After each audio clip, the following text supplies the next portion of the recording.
সুপ্রিয় দর্শক সকলকে মহান শহীদ বুদ্ধিজীবী দিবসের শ্রদ্ধা জানিয়ে সকল শহীদদের প্রতি বিজয়ের মাসে সকল শহীদ এবং বীরদের প্রতি শ্রদ্ধা জানিয়ে শুরু করছি টিভিএন ওয়েলনেসের আজকের এই বিশেষ আয়োজন।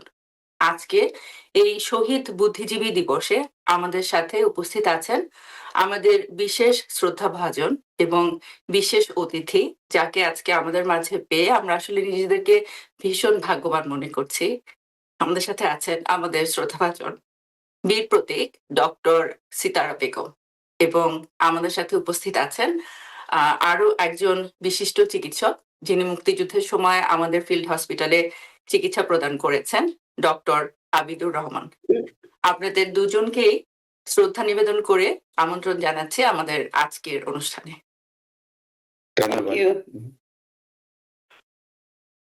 আমি প্রথমে আপনাকে বিশেষ ধন্যবাদ জ্ঞাপন করছি ডক্টর সিতারা বেগম। সিতারা আপা, আমরা জানি যে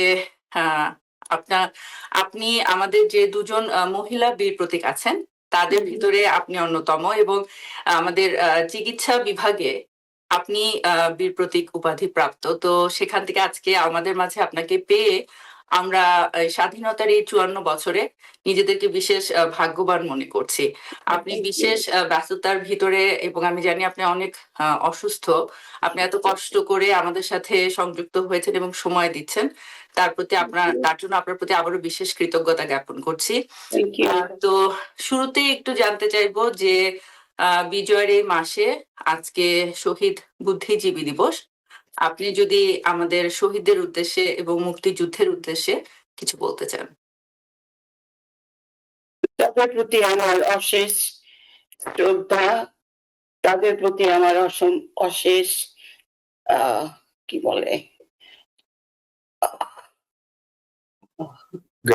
গ্র্যাটিটিউড। ওরা যা করেছেন তা না হলে আমরা দেশ স্বাধীন হতে পারতাম না। ওনাদের চেষ্টায় উৎসাহ পেয়েছি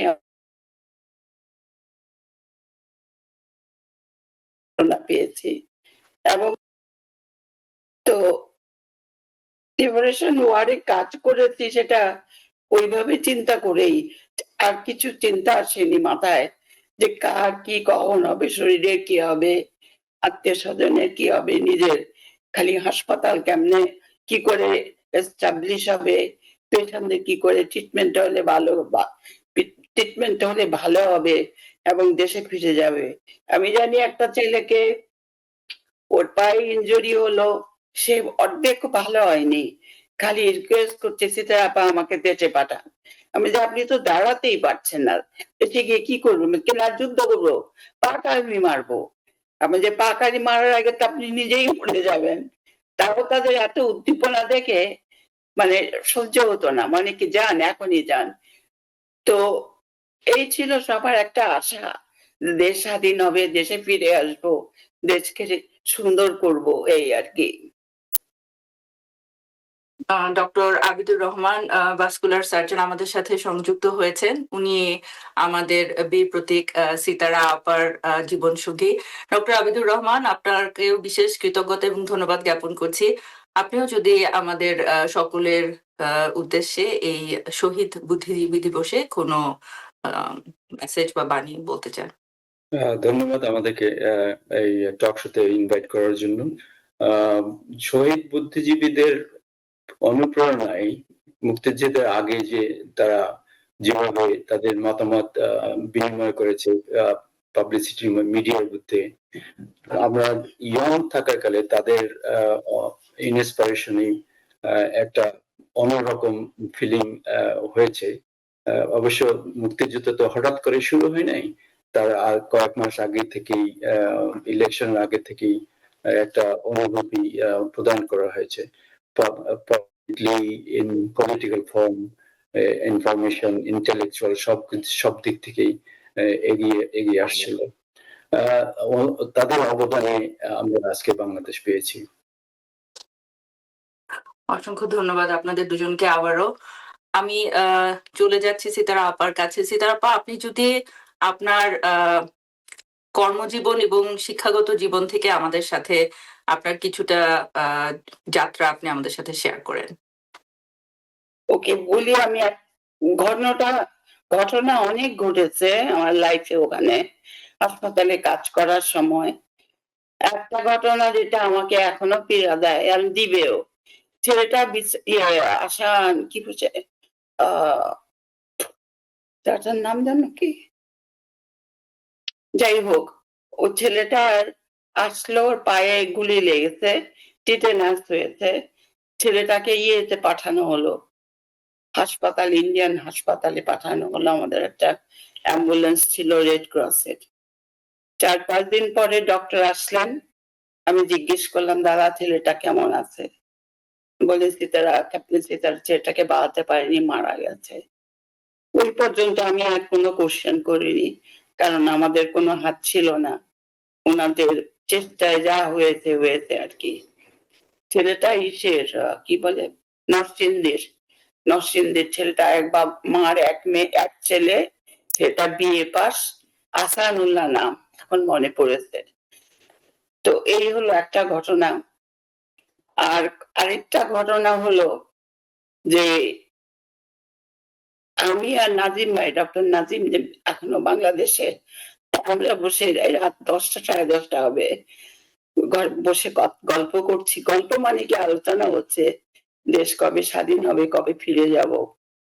তখন খালি একটা শব্দ পেলাম, বাঁচাও বাঁচাও, উর্দুতে, না বাংলা না, বাঁচাও বাঁচাও না, বাঁচাও বাঁচাও, মনে হলো যেন উর্দুতে কেউ চিৎকার করছে। তা আমরা সেই অ্যাম্বুলেন্স নিয়ে গেলাম, গিয়ে দেখলাম ইন্ডিয়ান আর্মি মুভ করছে, কনভয়, প্রায় 20-30টা কনভয় দাঁড়িয়ে আছে। একটা কনভয় পাশে খাদের মধ্যে পড়ে গেছে, এবং দ্য ড্রাইভার হি ডাইড ইসের প্রেসারে, স্টিয়ারিং হুইলের প্রেসারে মারা যায়। তো ওই লোকটাকে নিয়ে আমি আবার হাসপাতালে অ্যাম্বুলেন্স করে নিয়ে আসলাম। পরের দিন সকালবেলা ইন্ডিয়ান আর্মির লোকরা এসে ওকে নিয়ে গেল। এই ছিল কয়েক ঘটনা। Can I add to it? No, জি অবশ্যই there are many more injured on the Yeah. roadside. The truck toppled, so there are few soldiers are injured. তখন ছিল রাত্রে, so Yeah. Dr. Nazim and her, along with their Indian soldiers, helped stabilize, and there are few injured. ওরা ওদেরকে বাংলাদেশ হাসপাতালে নিয়ে আসে। কিন্তু surprising ছিল যে সাধারণত পাকিস্তান আমলে এই যে কনভয় মুভ করতে হলে there was always a ambulance সাথে থাকতো, কিন্তু এই কনভয়, ইন্ডিয়ান কনভয় মুভ করার সাথে তাদের কোনো অ্যাম্বুলেন্স মেডিকেল ফেসিলিটি ছিল না। সো যে অফিসার ইনচার্জ ক্যাপ্টেন ছিল সে কল করেছে, সো ওদের অ্যাম্বুলেন্স আসতে কয়েক ঘন্টা লেগেছে। So those patients were treated in Bangladesh hospital till the ambulance could arrive. Overall, ambulance could only take 1 or 2, and it took several more hours to evacuate those patients. এটা হলো কথা হলো, বাংলাদেশ হাসপাতাল শুধু বাংলাদেশ ফ্রিডম ফাইটার বা রিফিউজিকেই treat করে নেয়, Indian সোলজার্সকে মাঝে মাঝে ট্রিট করেছে। তারপরে specially আউটপেশেন্টে Indian local population was served. Then they were never declined the services. অসংখ্য ধন্যবাদ। আমি জানি আপা যে গল্পটা প্রথমে বললেন, আহসানুল্লাহ নরসিংদীর ছেলে, এই গল্পটা আসলে সামারে ফ্লোরিডাতে আমাদের বাংলাদেশ মেডিকেল অ্যাসোসিয়েশনের যে কনফারেন্স হয়েছিল সেখানেও আমি শুনেছিলাম। এবং আমার আরো একটু মনে আছে যে আপা বলেছিলেন যে ছেলেটি তার মাকে না জানিয়ে মুক্তিযুদ্ধে চলে এসেছিল। জি, এবং ছেলেটি যখন মৃত্যুবরণ করলো তখন উনি দীর্ঘ সময় চিন্তা করেছেন যে তার মার কাছে তার মৃত্যু সংবাদটি আমি কিভাবে পৌঁছাতে পারি। But she didn't know why she's alive. She didn't know her any specific information. G So it was a terrible time. এরকম শুধু ওরই না, এই ছেলের না, অনেকেরই হয়েছে। জি অনেকেরই অজানা ঠিকানা, অজানা অ্যাড্রেস, সব সেক্টরে এরকম কিছু হয়েছে।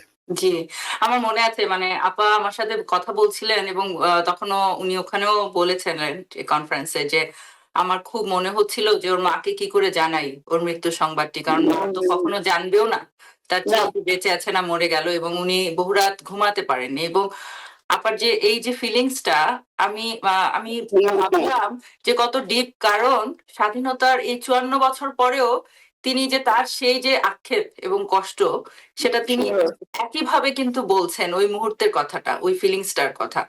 তো শিরশির করে এখনো। অবশ্যই I feel so guilty. I feel really guilty. বাঁচাতে তো পারলামই না, খবরটাও দিতে পারলাম না মাকে। এইটা অবস্থা। আসলে মুক্তিযুদ্ধ কত বৃহৎ। আমরা যারা মুক্তিযুদ্ধের পরে অনেক পরের প্রজন্ম, বা আমরা যারা মুক্তিযুদ্ধ দেখিনি, আমরা হয়তোবা মুক্তিযুদ্ধকে জানবার এবং অনুভব করবার চেষ্টা করতে পারি মাত্র, কিন্তু হয়তোবা আমরা কখনোই কোনোদিনও বুঝে উঠতে পারবো না সেই মুহূর্তের অনুভূতিগুলো আসলে কেমন ছিল। তো আমি একটু চলে যাচ্ছি ফিল্ড হসপিটালের কথায়। আমি জানি যে আবিদ ভাই আপনি সেক্টর 3 ফিল্ড হসপিটালে ছিলেন। তো আমাদের এই যে ফিল্ড হসপিটাল ডেভেলপমেন্টের যে আইডিয়া, এবং এটা কিভাবে করে অ্যারেঞ্জ হলো এবং কিভাবে করে যাত্রাটা শুরু হলো, আমি একটু আপনার কাছে জানতে চাচ্ছি। আমি জানি যে সিতারা আপা অসুস্থ, একটু বেশি কথা বলতে ওনার একটু কষ্টই হবে। তো আমি ওনার কাছ থেকে গল্পগুলোই বেশি শোনবার চেষ্টা করব। ফিল্ড হসপিটাল আসলে আমাদের সেক্টর 3 তে আমি I was attached with General Nasim. আমরা বাংলাদেশে জুন পর্যন্ত ছিলাম, বাংলাদেশের ভিতরেই। Last station was Panchagarh at borders, আগরতলার অপোজিটে। যখন সব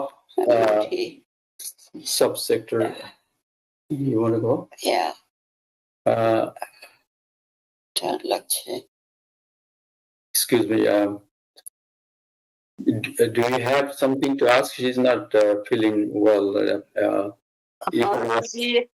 আপা যদি কিছু বলতে চান আমাদের এখনকার প্রজন্ম এবং বর্তমান সময়ের জন্য, যে মুক্তিযুদ্ধের সময় থেকে আপনাদের কি প্রত্যাশা ছিল, এবং এখনকার প্রজন্মের জন্য যদি কোনো মেসেজ আপনি দিতে চান।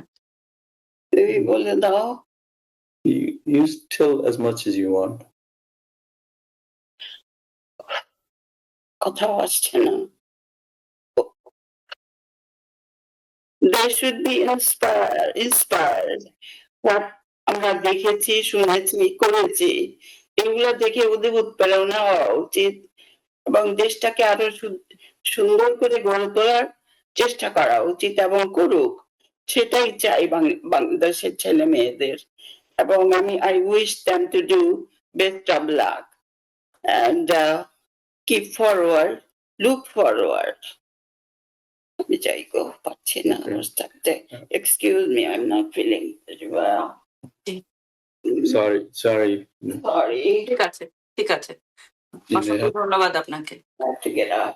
Okay. Can you make it? No. ঠিক আছে, সুপ্রিয় দর্শক, আমরা চেষ্টা করছি স্বল্প সময়ে এই বিভিন্ন লিমিটেশনের ভিতরেও আমাদের সাথে উপস্থিত আমাদের শ্রদ্ধেয় যে অতিথি, তাদের কাছ থেকে স্বাধীনতার সময় এবং সেই পরবর্তী সময়গুলোতে তাদের কি আকাঙ্ক্ষা ছিল এবং ওই সময় তাদের কি স্মৃতিগুলো ছিল। আমরা জানি যে আমাদের সাথে উপস্থিত ছিলেন আমাদের বীর প্রতীক ডক্টর সিতারা বেগম, এবং তিনি বিশেষভাবে অসুস্থ। অনেক কষ্ট করে তিনি আসলে বসেও থাকতে পারেন না, তিনি আমাদের সাথে সময় দেবার চেষ্টা করেছেন এবং দিয়েছেন। আমাদের আবারও বিশেষ কৃতজ্ঞতা তার প্রতি। আমরা পরবর্তী গল্পগুলো শুনে নিব তারই জীবনসঙ্গী doctor Abidur Rahman. Doctor Abidur Rahman vascular surgeon in United states. তিনি মুক্তিযুদ্ধের সময় সেক্টর 3-তে কর্মরত চিকিৎসক ছিলেন। চিকিৎসা দিয়েছেন অসংখ্য যোদ্ধা এবং সে সময়কার বিভিন্ন মানুষদেরকে। এবং আমাদের সাথে স্বল্প সময়ে আমরা চেষ্টা করব তার কাছ থেকে সে সময় অনেক কিছু কথা জেনে নিতে। আবিদ ভাই, আমি ফিল্ড হসপিটালের কথায় যেতে চাচ্ছি। ফিল্ড হসপিটালের এই যে আইডিয়া এবং ডেভেলপমেন্ট, এটা কিভাবে শুরু হলো এবং কিভাবে করে হলো, যদি একটু সংক্ষেপে আমাদের সাথে বলেন।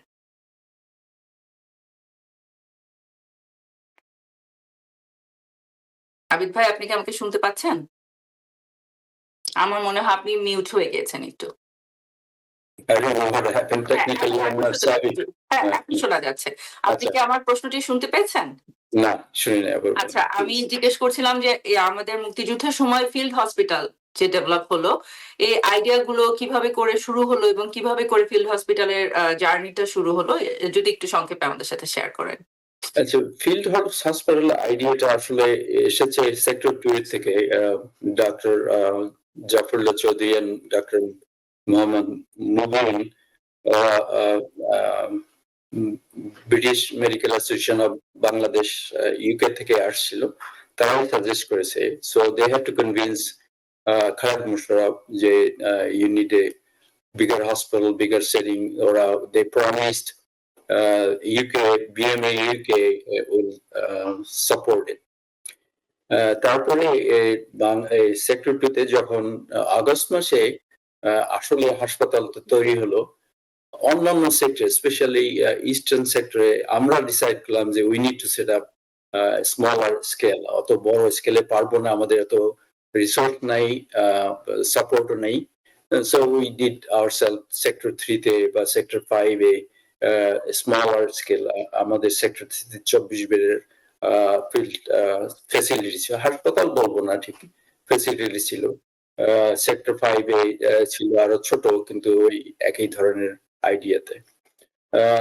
In September Bangladesh liberation war, Bangladesh army organized the DGMS, Director of General Medical Services. Shamsuddin Ahmed, say sector 1 এ ছিল, তাকে ট্রান্সফার করে কলকাতায় নিয়ে গেছে ডিজিএমএস করে। তারপরে আর্মি থেকে মেডিকেল সার্ভিসটা অর্গানাইজ হতে শুরু করলো। But no, was a short period time, অত অর্গানাইজ হয় না। লিবারেশন যা হয়েছে তারা কিছুটা কোঅর্ডিনেট করে মেডিকেল সাপ্লাই দিয়েছে, মোস্টলি ভলান্টারি ওয়ে। কিছু কিছু মেডিকেল সাপ্লাই, যেমন আমরা আগরতলা হাসপাতাল থেকে বা হেলথ সার্ভিস থেকে আইভি অ্যান্টিবায়োটিক গুলা জোগাড় করতাম। আপনি যদি ফিল্ড হসপিটাল সার্ভিসের সময়কার কোনো স্মৃতি আমাদের সাথে শেয়ার করতে চান। আবার শুনতে পাইনি আপনার কোশ্চেনটা। আবার আপনি আমাকে শুনতে পাচ্ছেন? এখন শুনতে পাচ্ছি, আবার বলেন। জি, হ্যাঁ, অবশ্যই। আপনি ফিল্ড হসপিটালের যখন কাজ করছিলেন, সেই সময়কার কিছু স্মৃতি যদি আমাদের সাথে শেয়ার করতে চান। আমাদের ফিল্ড হাসপাতালের প্রাইমারিলি ইনজুরি হচ্ছে ল্যাসারেশন, অ্যাব্রেশন অথবা মাইনর ইনজুরি। মেইনলি ছিল ডায়রিয়া এন্ড ডিসেন্ট্রি। এগুলো কন্ট্রোল করার জন্য আমাদের তো মেডিকেল ফেসিলিটি ছিল না, আইভি ফ্লুইড ছিল না, অর্থাৎ যতখানি পাওয়া যায় ততখানি করে। তার আগরতলা ছিল আমাদের 30 মাইল সাউথে ছিল। We had to transfer most of them for IV hydrations and all those things. এইভাবে some of the people, some of the young kids, যারা মানে ধরেন 17, 18, 20 এর বেশি বয়স তাদের ছিল না। আমি নিজেই 24 বছর ছিলাম। তো এইটা দেখে এত মর্মাহত থাকতাম যে এদের কিভাবে সাহায্য করা যায়। Limited resource. বাংলাদেশ হাসপাতাল in sector 2 was vast and a lot of resources, and the other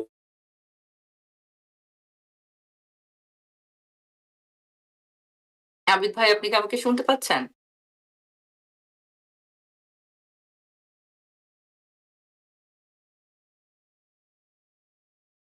Abid ভাই, আমাকে শোনা যাচ্ছে?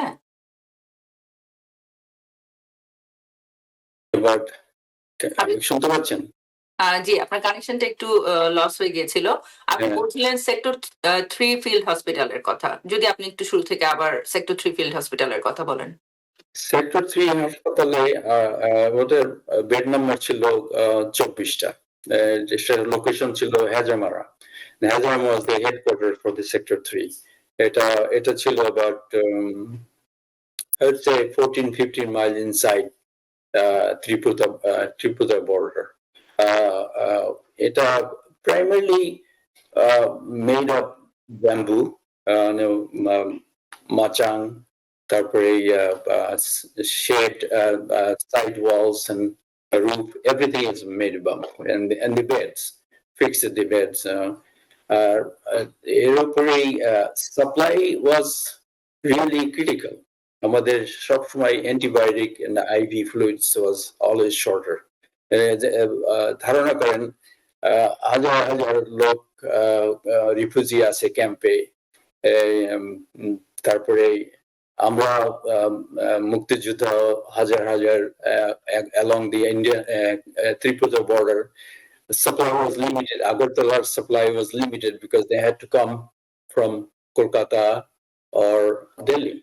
So it was very scarce. এই সাপ্লাইর মধ্যে যতখানি সাহায্য করা যায় সেটাই করেছি, কিন্তু মনে হয়েছে যে আমরা আরো কিছু করতে পারলে মানে স্যাটিসফ্যাকশন থাকতো। এখন মনে হলে যেন মনে কষ্ট হয়, এখন আমার কষ্ট হয়। যুদ্ধ শুরু হওয়ার পূর্বে আপনি কোথায় কর্মরত ছিলেন এবং আপনার শিক্ষা এবং কর্মজীবন সম্পর্কে যদি একটু সংক্ষেপে আমাদেরকে বলেন। যুদ্ধ হওয়ার পূর্বে আমি ময়মনসিংহ মেডিকেল কলেজের 3rd ইউনিটের হাউস স্টাফ ছিলাম। প্রফেসর কবির উদ্দিন আমাদের সাথে কাজ করছিলাম। তখন আসলে আমার জুলাইতে ইন্টার্নশিপ হয়ে গেছে, আসার কথা এখানে, কিন্তু বাংলাদেশের পরিস্থিতিতে পাসপোর্ট হয় নাই তখনও। I couldn't get my passport, but I was hopeful I'll get it. কিন্তু পলিটিক্যাল সিচুয়েশন এত খারাপ হয়েছে, তখন আমি চলে যাই। 25 তারিখ যখন গোলাগুলি শুরু হলো ঢাকাতে, ময়মনসিংহে তখনও কিছু হয়নি। 26 তারিখ সকালে, না 27 তারিখ সকালে ময়মনসিংহে একটা ইপিআর রেজিমেন্ট পোস্টেড ছিল, ওটা 50-50 বেঙ্গলিজ এন্ড নন বেঙ্গলিজ। তখন গোলাগুলি শুরু হলো। গোলাগুলি হওয়ার পরে active injured Mymensingh medical college হাসপাতালে আসতে শুরু করলো। আমরা ওইটা নিয়ে ব্যস্ত ছিলাম। নো ম্যাটার বাঙালি হোক নন বাঙালি হোক, সবাইকেই ট্রিটমেন্ট করা হচ্ছিল। 28 তারিখ রাতে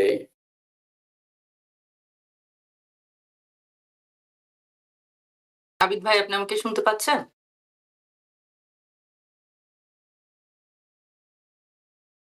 সুপ্রিয় দর্শক, আমাদের একটু যান্ত্রিক ত্রুটি হচ্ছে, তার জন্য আমরা একটু দুঃখিত। আবিদ ভাই, আমাকে কি শোনা যাচ্ছে এখন? শোনা যাচ্ছে। 28 তারিখ রাতের কথা বলছিলেন। 28 তারিখ রাতে আমরা সব সার্জিক্যাল স্টাফরা সারারাত্রি কাজ করেছি, পেশেন্ট সার্জারি করা, পোস্ট অপ কেয়ার অথবা ম্যানেজ করা। 29 তারিখ সকালে আমরা তখন থাকতাম ময়মনসিংহ মেডিকেল কলেজের প্রাইভেট কেবিনে, হাউস স্টাফকে থাকা বন্দোবস্ত করেছে। সকালে এসে ফ্রেশন আপ হয়ে নাস্তা করতে যাব বাইরে, তখন দেখি করিডোরে হলওয়েতে একটা গ্রুপ অফ পিপল স্ট্যান্ডিং। তার মধ্যে ছিল professor Mirza Mazharul Islam. He was very tall, I could see him over everybody's head. তখন এরকম বলছে, এই তো আবিদ আসছে, আবিদ যাবে। I was quite far away. যখন আসলাম যে স্যার আমি কোথায় যাব, তখন দেখলাম যে দুইজন army officer, captain Nasim and Captain Kamal. Captain Kamal was a AMC officer. They came to recruit physicians for the Liberation War. They wanted 2 physicians. So আমি ওখানে আসার পর জিজ্ঞেস করলাম যে কি স্যার আমি কোথায় যাচ্ছি, যে এরা আসছে, they want volunteer physicians for Liberation War. So that's what started. I agreed without any hesitation, without a second thought. এটা কোন মাসের কথা বলছেন আবিদ ভাই? মার্চের 29 তারিখ। মার্চের 29 তারিখ। মার্চের 29 তারিখ। আচ্ছা। So I went up and packed my few limited personal items, and one of them, another house staff was Ahmed Ali, a classmate of mine. he also volunteered. So we went with them to Circuit House in Mymensingh, and then the second Bengal gathered there from different locations. One from Jaidarpur, one from pardon me, one from Jamalpur, one from Tangail, and another company was in Kishorganj, in Mymensingh. So all they gathered together intact, and they traveled to Kishorganj and ultimately to Brahmanbaria that evening. So ওইখানে আমি তাদের সাথে সারা 9 মাস ছিলাম। আচ্ছা, আপনার সাথে আলোচনায় আবারও ফেরত আসছি। সুপ্রিয় দর্শক, এই মুহূর্তে চলে যাচ্ছি একটি ছোট্ট বিজ্ঞাপন বিরতিতে। বিরতির পরে আপনাদের সাথে মুক্তিযুদ্ধ সময়কার আমাদের ফিল্ড হসপিটাল এবং তখনকার রিলেটেড আরো অনেক এক্সপেরিয়েন্স নিয়ে কথা বলবো আমাদের ফিল্ড হসপিটালে চিকিৎসা প্রদানকৃত ডাক্তার ডক্টর আব্দুর রহমানের সাথে। আমাদের সাথেই থাকুন। সুপ্রিয় দর্শক, বিরতির পর আবারও ফেরত আসছি আপনাদের সাথে টিভেন ওয়েলনেসের আজকের বিশেষ আয়োজন শহীদ বুদ্ধিজীবী দিবসের আলোচনায়। আমাদের সাথে প্রথম পর্বে সংযুক্ত ছিলেন আমাদের বিশেষ চিকিৎসক, মুক্তিযুদ্ধের বীর প্রতীক doctor Sitara Begum, commanding officer, field hospital, Bangladesh liberation war, sector 2। আমরা আপনাদের সাথে বরাবর মতো আলোচনায় আছি আমি ডক্টর হাফসা ইমাম, এবং অনুষ্ঠানটি সম্প্রচারিত হচ্ছে নিউ ইয়র্কে টিভেন 24 টেলিভিশন থেকে। এই পর্বে আমরা আমাদের সাথে আলোচনায় আরো সংযুক্ত আছেন আমাদের বিশেষজ্ঞ চিকিৎসক vascular surgeon doctor Abidur Rahman, liberation war, Bangladesh liberation war field hospital servicing officer, sector 3। Doctor Abidur Rahman, আপনি আমাদের সাথে আলোচনা করছিলেন ফিল্ড হসপিটালের জার্নি কিভাবে করে ডেভেলপ করলো এবং একই সাথে আপনি কিভাবে সংযুক্ত হলেন। আপনি দীর্ঘদিন ধরে ডক্টর সিতারা বেগম, বীর প্রতীক সিতারা আপার আপনি জীবন সঙ্গী। তো আপা যেহেতু অসুস্থতার কারণে আমাদের সাথে বেশিক্ষণ থাকতে পারলেন না, তো আপার সুস্থতা এবং মঙ্গল আমরা কামনা করছি। একটু আপনি যদি আপার হয়ে আমাদের সাথে শেয়ার করেন যে আপার শিক্ষা এবং কর্মজীবনের একটু সংক্ষিপ্ত বিবরণ এবং কিভাবে করে আপা সেক্টর 2-তে কমান্ডিং অফিসার হিসেবে, কমান্ডিং ইনচার্জ হিসেবে জয়েন করলেন। অবশ্যই বাল্য জীবনে কিশোরগঞ্জে পড়াশোনা করেছে, কিশোরগঞ্জে বড় হয়েছে। সূর্য বিদ্যা নিকেতনে সেকেন্ডারি হাই স্কুলে পড়াশোনা করেছে। তারপরে হলি ক্রস ফ্যামিলি কলেজের থেকে ইন্টারমিডিয়েট করে আর এখন বলে হায়ার সেকেন্ডারি এডুকেশন। তারপরে ঢাকা মেডিকেল কলেজে ভর্তি হয়েছে। সেখান থেকে গ্রাজুয়েট হয়ে she did 1 year of house staffship, তারপরে পাকিস্তান আর্মিতে জয়েন করেছে। জয়েন করার পরে after initial military training she was posted in Kumilla CMH. সেখানে সেটা হলো I think is about 9 months before the Liberation War. I don't know exactly timeline. I don't remember the exact timeline. ফেব্রুয়ারিতে যখন ঈদের সময় হলো, ক্যাপ্টেন সিতারা আর তার বড় ভাই মেজর, এখন পরে লেফটেন্যান্ট কর্নেল হয়েছে, এটিএম হায়দার ঈদের ছুটিতে এসেছে কিশোরগঞ্জে। হায়দার এক সপ্তাহ পরে চলে যায় ক্যান্টনমেন্টে। ওর 1 মাসের পে লিভ ছিল, সে থেকে গেল। ইতিমধ্যেই মার্চের নন কোঅপারেটিভ মুভমেন্ট শুরু হয়ে গেছে। তারপরে তো পলিটিক্যাল আনরেস্ট শুরু হয়ে, তো তখন ডিসাইড করলো she is not going to join back in Pakistan Army. That was decided on our own and with her brother's help as well. In the meantime, মার্চের 22 বা 23 তারিখে হায়দারকে ট্রান্সফার করা হয়েছিল কিছুদিনের জন্য ঢাকা ক্যান্টনমেন্টে। ও ঢাকা ক্যান্টনমেন্ট থেকে বেরিয়ে লুকিয়ে ওর বোনের বাসায় মতিঝিলে যে 2 একবার গিয়েছে। সেকেন্ড টাইম যখন হায়দার ওখানে গেছে, সিতারাও সেখানে পৌঁছে গেছে। Somehow somebody called her in Kishoreganj and said, don't join the Pakistan army back and go to Dhaka. She still doesn't know who called her, and she thought maybe Haider. She asked Haider, so I didn't call you. So anyway, when she met Haider, she said, no, you shouldn't join. So she went back in Kishkoz and stayed there. Haider somehow managed to get back to, that's a long story, get back to Kumilla. And then he escaped from Kumilla in 27th. She stayed in Kishorganj for several months, hiding different places. She knew that she's going to be looked for, and her family is going to be punished, not for deserting Pakistan army. But her father was very reluctant to escape, even though Haider wrote a couple letters, but he was not ready to escape to India.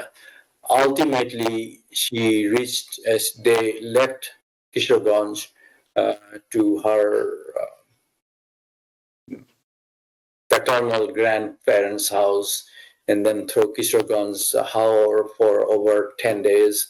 And she reached Shillong, and then Guwahati, and then flew to Agartala.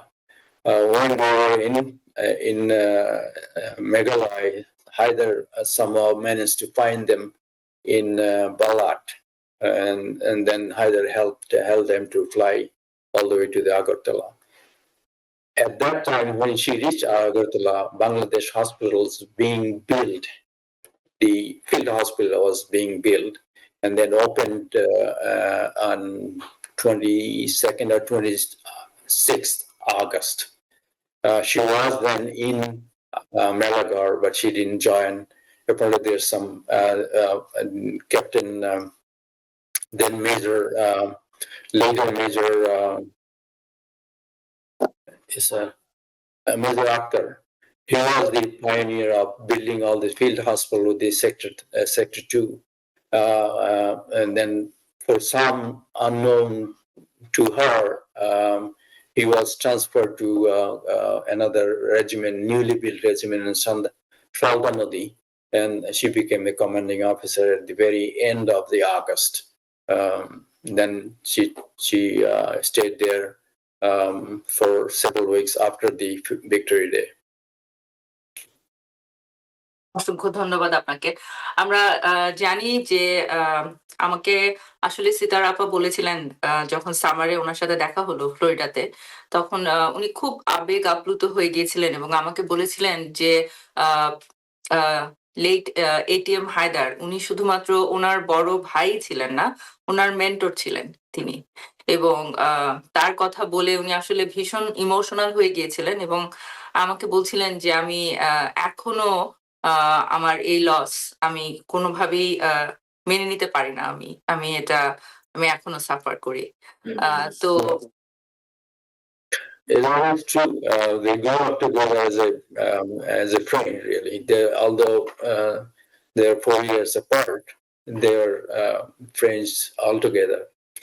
I remember when I got married, even I thought he's my elder brother-in-law, but he didn't act like an elder one. He was very cordial, very pleasant person. I still miss him. এবং খালেদ মোশাররফ যখন আহত হলেন October মাসে, তখন উনি commanding in charge হয়েছিলেন sector 2 তে। Yes. Now, going back to this story, when he was killed, Sitara was in a state of profound depressions, and এটা আপনি বলছেন 1975 সালের কথা। 1975 সালে। So looking back, the PTSD was not known entity then. As a physician, so we tried various treatment. Her depressions really got hold of her, and it still lingers. So she still has the effect from that. জি, আপনি আপা আসলে আমাকে এটাও বলেছিলেন। আমি ঠিক sure ছিলাম না যেটা আসলে আমি মেনশন করব কিনা। আপা বলেছিলেন যে ৭৫ সাল থেকে এই পর্যন্ত উনি আর কখনোই যেটাকে আমরা বলি সাউন্ড স্লিপ। আমাকে বলছে, "আমি কখনো রাতে ঘুমাতে পারি না। তুমি আমাকে এটা আমি বোঝাতে পারব না আমার কষ্টটা যে আমি আমার স্বাধীন দেশে আমি আমার ভাইকে বাঁচাতে পারিনি। দেশ স্বাধীন করেছিলাম ঠিকই।" তো উম দুঃখিত। আমি আসলে যেটা বলছিলাম শুরুতে, আমরা হয়তোবা চেষ্টা করব স্বাধীনতাকে উপলব্ধি করবার। কিন্তু আপনাদের মতো করে আমরা কখনোই আ আপনাদের জায়গা থেকে কখনোই উপলব্ধি করতে পারব না। আ তো আমরা জানি যে শরণার্থী শিবির ক্যাম্পে কিন্তু বাংলাদেশের যুদ্ধের সময় আ অনেক মানুষ আশ্রয় নিয়েছিলেন এবং সেখানে কিন্তু বেশ কিছু অসুখ মহামারী আকারে ছড়িয়ে পড়েছিল।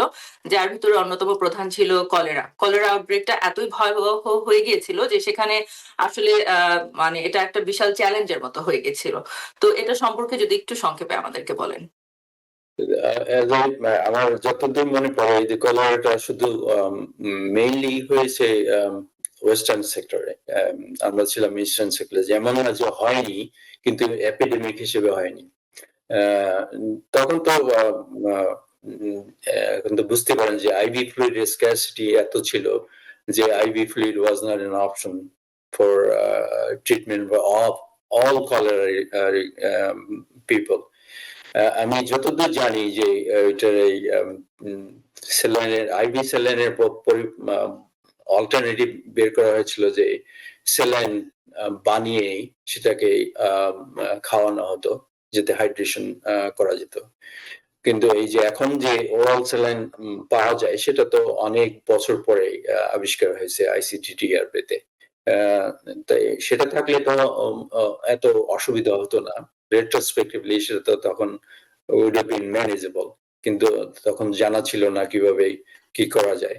আর তাছাড়া যুদ্ধক্ষেত্রে বা শিবিরের ক্ষেত্রে যে পানিগুলো, পানির সোর্স ওয়াজ নট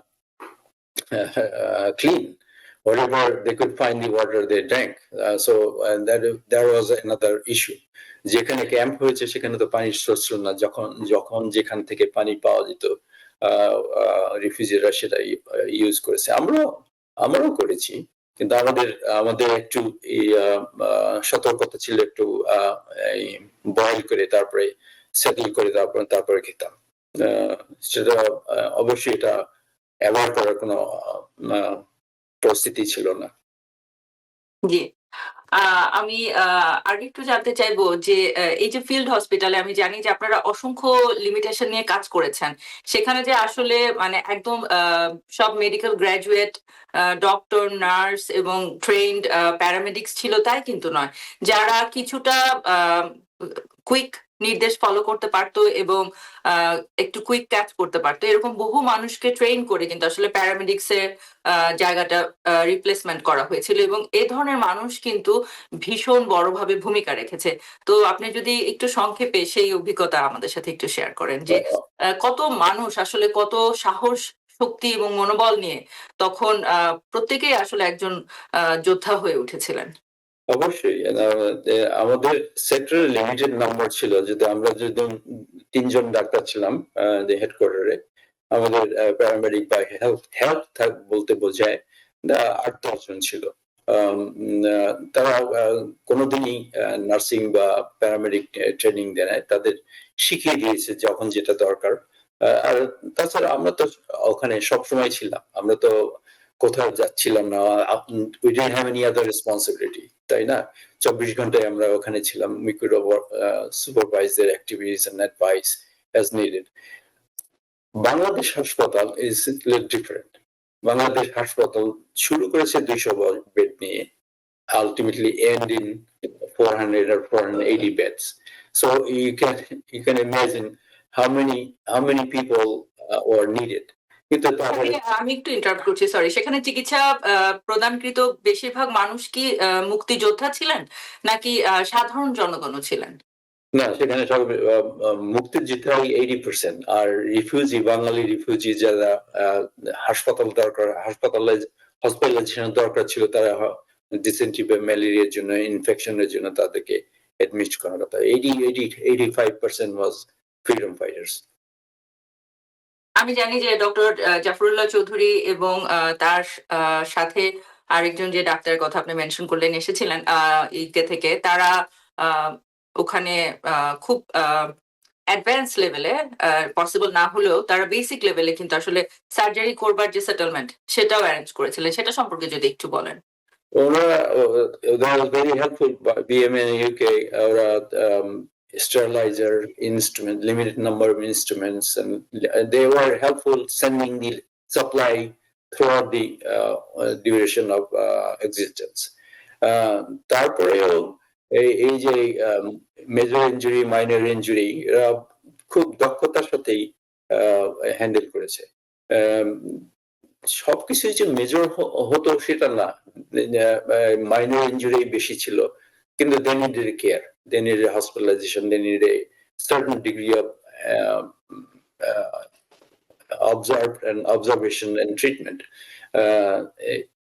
কিন্তু তার মধ্যেও মেজর সার্জারি ওরা করেছে ডক্টর নাজিম ডক্টর মবিন আর যারা মেডিকেল স্টুডেন্ট তখন যারা 4th year 5th year ছিল তাদেরকে they were considered as a physician, so there was only limited number of licensed physicians আর বাকি ছিল ছাত্র বোধহয় বাংলাদেশ হাসপাতালে 7-8 জন মেডিকেল স্টুডেন্ট ছিল আর কেয়ার গিভারের সংখ্যা হয়তো বা 30 বা 35 হবে different সময় different number এসেছে so the number of helper in 400 bed hospital was very limited, so they had to work around the clock.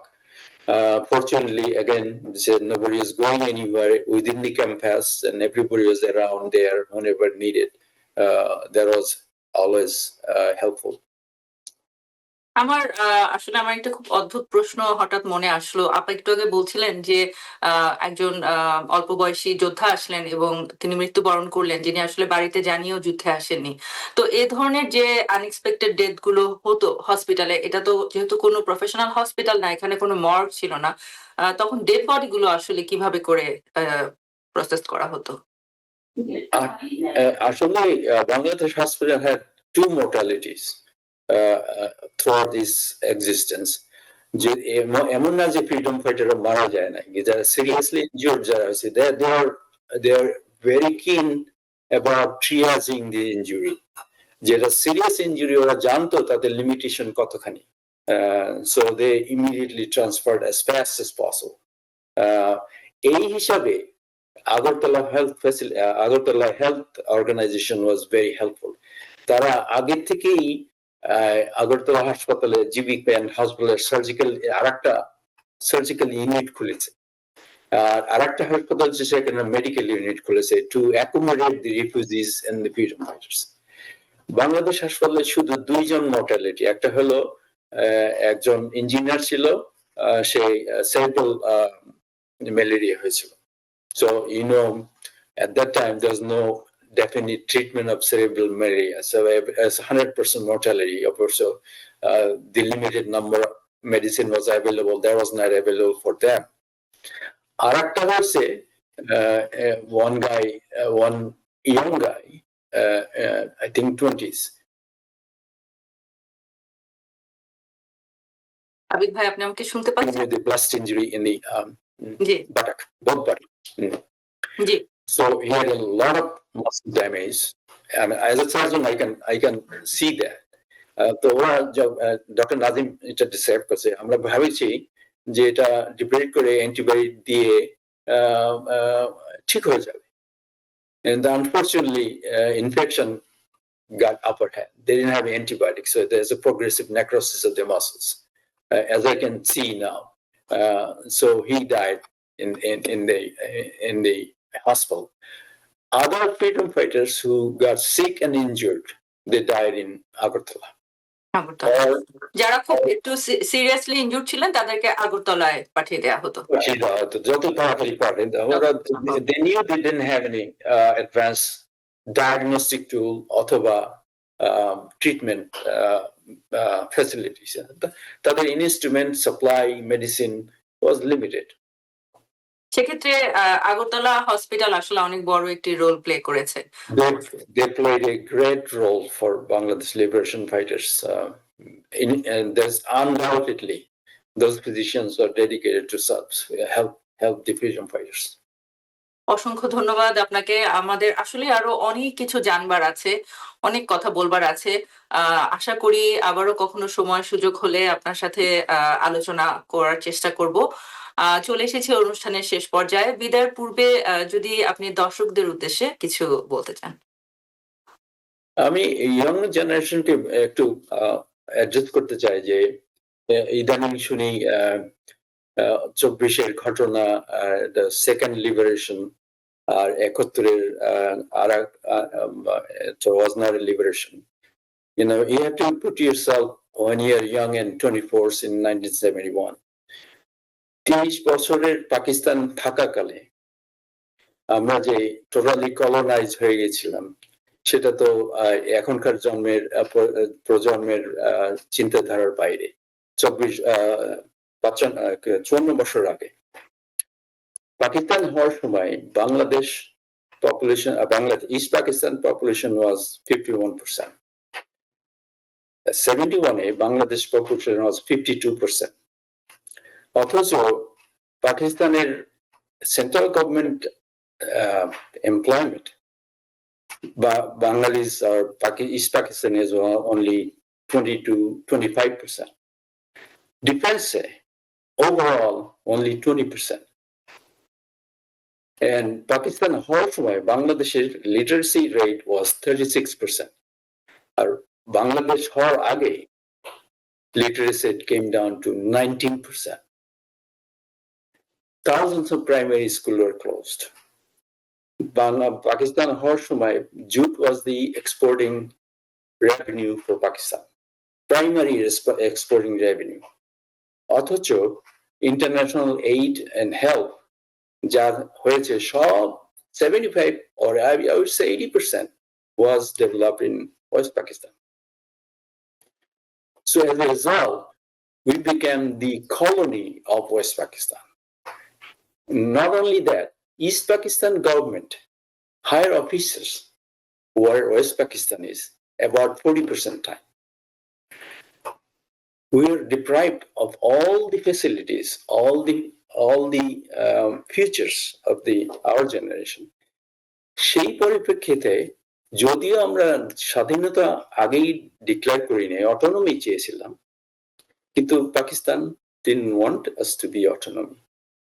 যদিও অটোনমি কোশ্চেন প্রথমে এসেছে 1954-এ, United Front government. Then Pakistan sacked that government for a year and a half. Taipei Army League revived that in 1966. People really knew the West Pakistan was sucking every cells of the culture and humanity from East Pakistan. 71 was a really independent, free nation of Bangladesh. এবং মুক্তিযুদ্ধের আসলে কোনো বিকল্প ছিল না। এটা অস্বীকার করবার কোনো উপায়ই নেই। এবং কেউ যদি এটা অস্বীকার করে থাকেন আজকে স্বাধীনতার এই 54 বছর পরে এসে, এটা হয়তোবা তার অজ্ঞতা অথবা মুক্তিযুদ্ধের সময় সে আসলে বাংলাদেশের বিপরীতেই তার অবস্থান ছিল।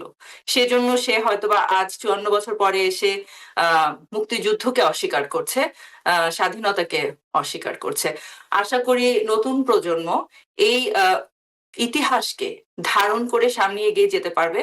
আমাদের সাথে আলোচনার প্রথমে সংযুক্ত ছিলেন আমাদের বীর প্রতীক ডক্টর সিতারা বেগম। তিনিও বলে গিয়েছেন যে নতুন প্রজন্মের সকলের জয় হোক, ভালো হোক, কিন্তু মুক্তিযুদ্ধকে ধারণ করে মুক্তিযুদ্ধের থেকে ইন্সপায়ার্ড হয়ে তারা যেন বাংলাদেশকে সামনে এগিয়ে নিয়ে যাওয়ার চেষ্টা করেন।